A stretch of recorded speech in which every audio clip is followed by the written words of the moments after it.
Mark 1:40 through 45. A leper approached him with a request.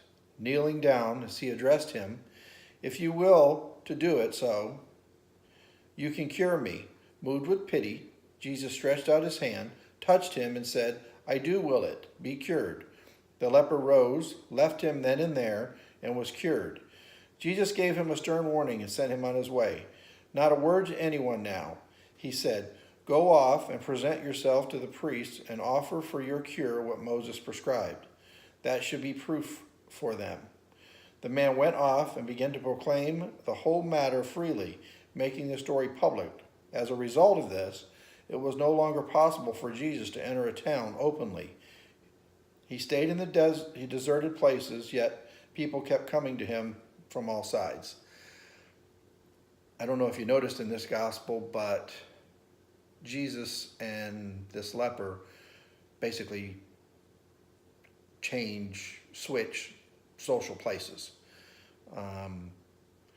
Most lepers, all lepers in this time, were not allowed to associate with the public. They weren't allowed to be in society. They weren't allowed to talk to anybody that was not a leper. They weren't allowed to be in towns. So it was a great leap of faith for the leper to, approach him. It was just as much for Jesus to touch him. And they switched places because now Jesus can't be in the towns, can't be social, and this leper can. He cured him of what he had from his faith in the fact that he knew Jesus could.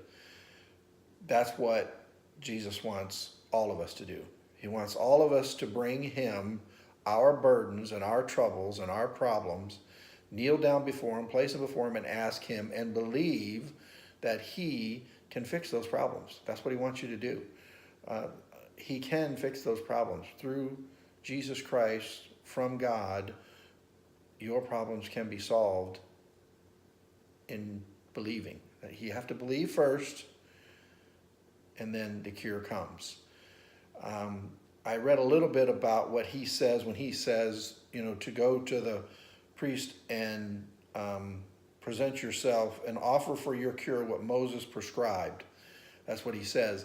I read a little bit about it, and you can't help when you read the ritual that they do to cleanse this leper is so close to the resurrection of Christ, of how they sprinkle the blood, and they have a sacrifice, and they sprinkle blood, and they, at the end of the whole thing, they free a bird. It's so representative of what's going to happen for Christ, to Christ, for all of us to be cured of our problems, for all of us to believe that through the resurrection of Jesus Christ, you can be cured of whatever ails you. You just have to believe it. You have to take a lesson from this leper, a great leap of faith, kneel down before God, present your problems, and believe that he can fix it. I hope this helps. I hope you'll read this gospel. Have a great day.